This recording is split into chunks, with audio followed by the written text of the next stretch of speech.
Namaku Wira. Umurku 17 tahun. Aku tinggal di desa kecil di kaki bukit, tempat di mana suara jangkrik lebih kencang dari deru motor, dan sinyal HP cuma ada kalau berdiri di atas batu besar dekat musola. Keluargaku sederhana. Ayah, ibu, dan aku. Kami hidup dari hasil tani, kadang tanam cabai, kadang panen padi. Meski hidup pas-pasan, kami jarang mengeluh. Asal cukup makan dan bisa saling peluk di malam hari, itu udah cukup. Tapi semua itu berubah 2 tahun lalu. Sejak hari itu, rumah kami nggak pernah sama lagi. Ayahku di penjara. Bukan karena mencuri, bukan juga karena korupsi. Ayah di penjara karena membela ibu. Karena dia nggak terima kehormatan istrinya diinjak-injak oleh laki-laki bejat. Ayah di penjara karena mencintai ibu, dan karena terlalu jujur untuk pura-pura diam. Hari itu, seperti biasa, ibu berangkat ke ladang sendirian. Ayah masih di sawah, dan aku baru pulang dari sekolah. Ibu bawa bekal nasi bungkus, topi lebar penutup kepala, dan sabit kecil yang biasa dia pakai buat motong rumput. Kami udah biasa hidup kayak gitu. Tenang, sederhana. Tapi sorenya, aku lihat ibu pulang sambil lari kecil. Wajahnya panik, bajunya kotor dan robek, dan salah satu pipinya memar. Ibu langsung jatuh duduk di lantai dapur sambil menangis. Aku yang waktu itu masih belum ngerti apa-apa langsung panik.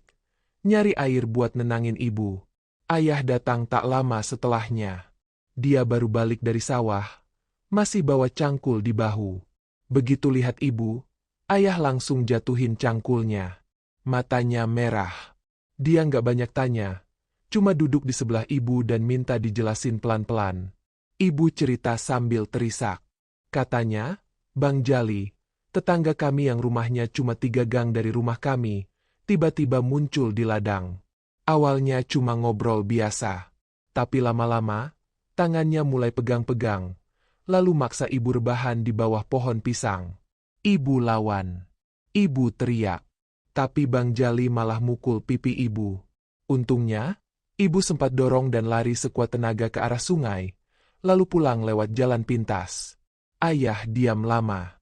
Tangannya mengepal, nafasnya berat, tapi wajahnya tenang. Mengerikan justru karena tenangnya itu. Tanpa banyak kata, ayah masuk ke kamar, ambil parang panjang dari balik lemari, lalu jalan keluar rumah. Aku panggil-panggil, tapi dia nggak jawab. Ibu sempat tarik bajunya, tapi ayah cuma bilang, "Aku nggak bisa biarin ini, Sar." Malam itu, suara ribut terdengar dari rumah Bang Jali. Warga berdatangan. Aku ikut lari ke sana. Di halaman rumah itu, aku lihat Bang Jali udah tergeletak. Mukanya babak belur. Ayahku berdiri di sampingnya, memegangi parang yang masih utuh. Nggak ada darah. Artinya parang itu nggak dipakai. Tapi pukulan tangan ayah cukup buat bikin Bang Jali nyungsep. 3 hari setelah kejadian itu, polisi datang. Ayah diborgol di depan rumah, dilihat langsung oleh warga, termasuk mereka yang katanya baik-baik. Tapi diam saja waktu ibu teriak minta tolong hari itu. Ayah nggak melawan. Dia bahkan masih sempat peluk aku dan ibu sebelum dibawa pergi. Waktu itu aku masih kecil di hati, tapi aku bisa lihat satu hal. Ayah pergi bukan sebagai penjahat, tapi sebagai orang yang membela yang benar. Waktu aku jenguk ayah di kantor polisi, aku tanya, "Kenapa ayah nggak kabur aja? Atau lapor kepala desa dulu?" Ayah cuma senyum kecil dan bilang, "Kalau kehormatan ibu kamu diganggu, Wira, ayah nggak bisa diam. Biar hukum urus ayah, tapi hati ayah tenang." Dan kalimat itu, nggak akan pernah bisa aku lupakan seumur hidup. Sejak ayah masuk penjara, rumah kami terasa sepi. Nggak cuma karena nggak ada suara canda dan tawa ayah, tapi juga karena orang-orang mulai menjauh. Ada yang pura-pura nggak kenal pas ketemu di jalan. Ada juga yang bisik-bisik di belakang kami waktu lewat depan warung. Yang paling aku nggak tahan, itu omongan dari teman-temanku sendiri. Teman main sejak kecil yang dulu suka nginep di rumah, sekarang manggil aku, "Anak napi," sambil ketawa-ketawa. Padahal, mereka tahu ayahku bukan penjahat. Tapi ya begitulah. Di kampung, kabar buruk lebih cepat menyebar daripada kebenaran. Ibu jadi jarang keluar rumah. Biasanya, dia suka bantu tetangga nyabit rumput atau nimbrung di majelis ibu-ibu. Tapi sekarang, paling banter keluar kalau mau ke warung. Itu pun buru-buru. Wajah ibu kelihatan capek, tapi bukan karena lelah fisik. Lebih ke hati yang terus ditusuk-tusuk omongan orang. Aku sendiri, mau nggak mau harus lebih dewasa. Bangun pagi, masak nasi sendiri, nyapu halaman, terus berangkat sekolah. Sorenya bantuin ibu di sawah, meski seadanya. Malamnya belajar sambil ngantuk-ngantuk. Aku tahu ibu pengin minta maaf karena semuanya jadi begini, tapi aku nggak pernah nyalahin dia. Sekalipun enggak. Kami jenguk ayah sebulan sekali. Naik ojek dulu ke jalan besar. Lanjut bus kecil ke kota.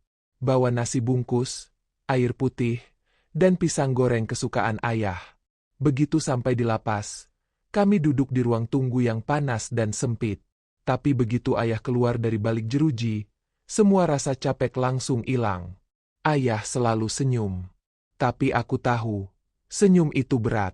Ada kerutan makin banyak di wajahnya. Rambut mulai beruban. Tapi ayah tetap nanya, "Wira, sekolahmu gimana? Dan, ibumu sehat, kan?" Kadang, aku pengin nangis dan bilang semuanya susah. Aku capek, aku pengin ayah pulang. Tapi aku tahan. Karena aku tahu, ayah jauh lebih menderita di dalam sana. Satu hari, waktu jenguk, ayah bilang hal yang bikin aku terdiam lama. "Wira, ayah pengin kamu sekolah setinggi mungkin. Biar kamu bisa bicara di depan orang-orang yang ngeremehin kita. Biar kamu bisa bela ibu, tapi lewat tulisan, lewat ilmu, bukan dengan tangan kayak ayah." Sejak hari itu, aku mulai nulis.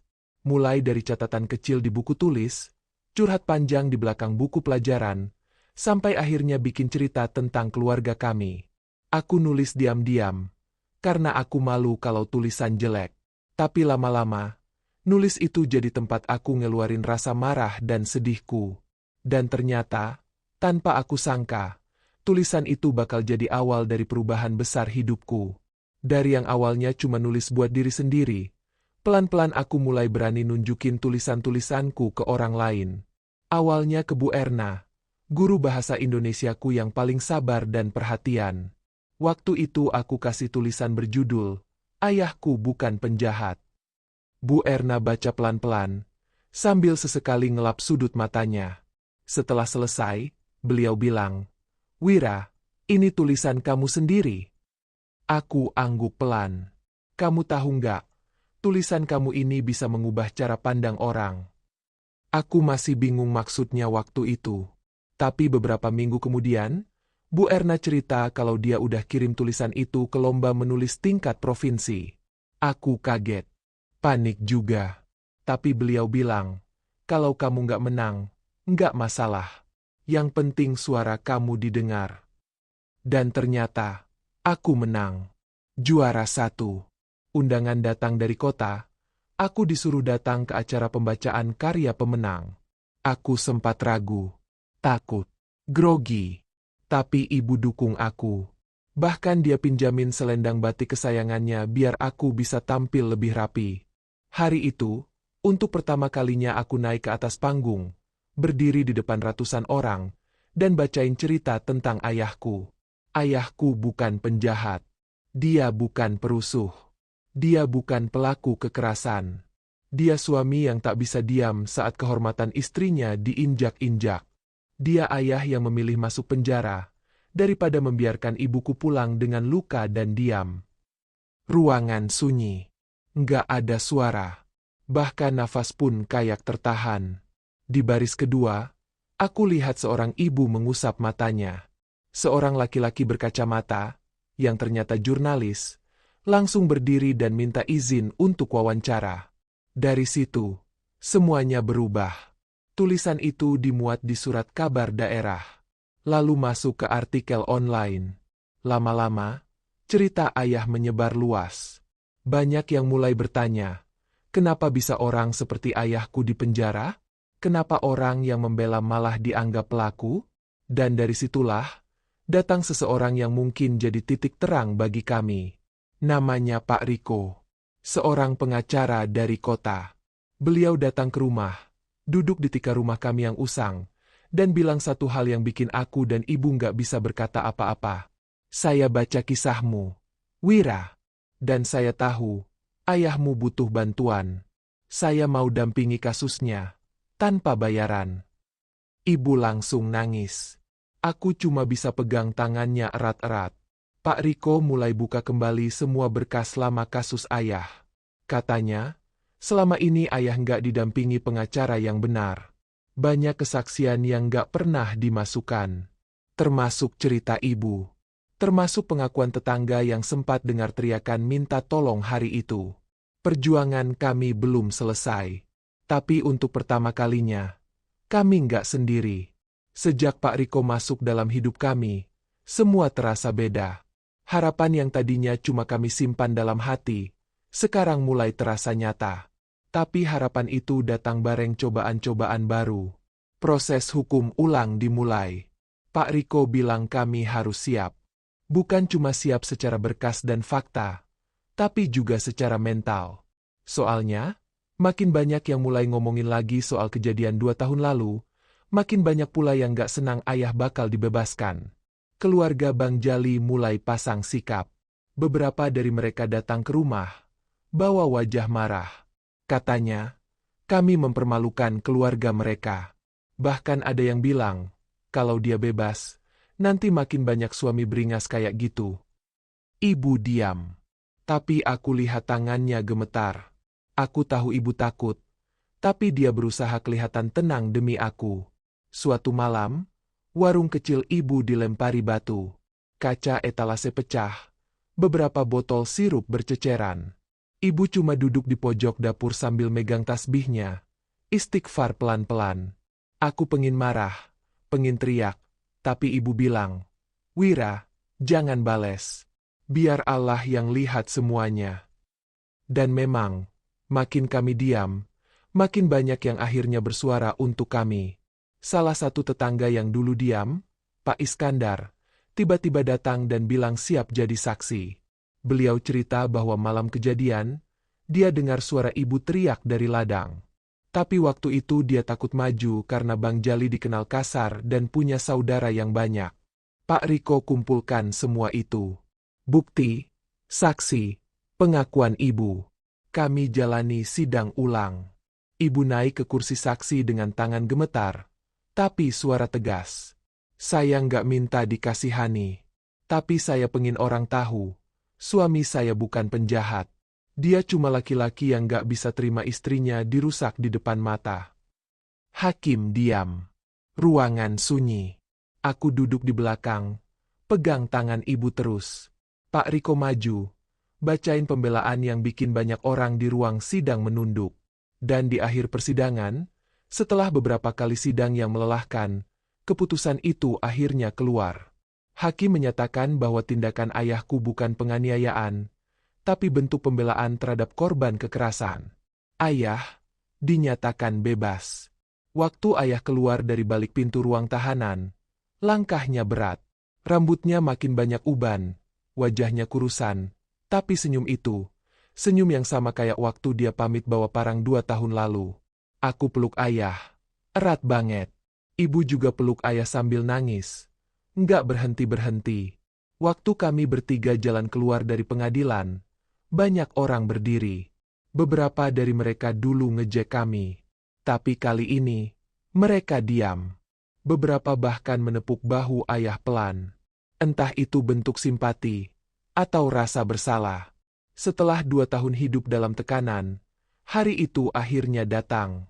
Ayah pulang ke rumah. Tapi bukan pulang sebagai seorang napi, seperti yang dulu orang sebut. Ayah pulang sebagai pahlawan, setidaknya di mata aku dan ibu.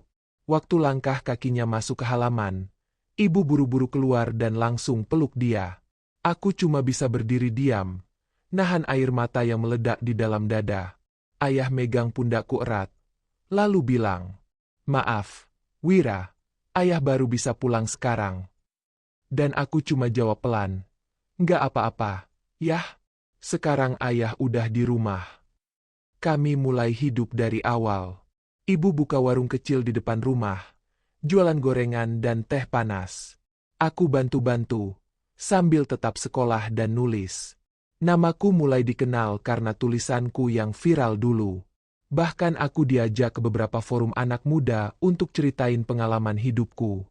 Tapi yang paling bikin aku bangga, aku selalu bilang, semua ini terjadi karena dua orang hebat yang gak pernah berhenti berjuang, ayah dan ibu. Ayah mulai kerja di ladang lagi, meski fisiknya nggak sekuat dulu. Tapi orang-orang mulai datang bantu. Bahkan Pak Kepala Desa sempat minta maaf langsung ke ayah karena dulu ikut-ikutan bungkam. "Kami semua salah, Pak Marwan. Kami terlalu takut," katanya. Tapi ayah, seperti biasa, cuma senyum kecil dan jawab, "Saya nggak cari musuh. Saya cuma lindungi istri saya." Waktu berlalu. Rumah kami makin ramai. Warung ibu makin banyak pelanggan. Aku diterima kuliah di kota, jurusan hukum. Dan hari aku pamit berangkat, ayah peluk aku lama banget. Di telingaku dia bisik, "Bela orang-orang yang gak bisa bicara, Ra. Jangan biarin orang kecil ditindas." Itulah yang selalu aku pegang. Sekarang, 3 tahun sejak ayah bebas, aku masih terus nulis dan bantu di lembaga hukum kecil yang fokus menangani perempuan dan korban kekerasan. Kadang aku diundang jadi pembicara, kadang bantu dampingi kasus.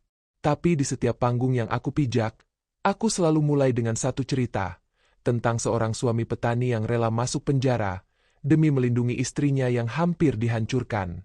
Aku bukan siapa-siapa, tapi aku anak dari 2 orang hebat, yang lebih dari cukup untuk membuatku kuat berdiri hari ini. Dan aku percaya, kebenaran mungkin akan dikubur oleh ketakutan dan tekanan. Tapi selama ada satu saja orang yang berani bersuara, kebenaran gak akan pernah mati.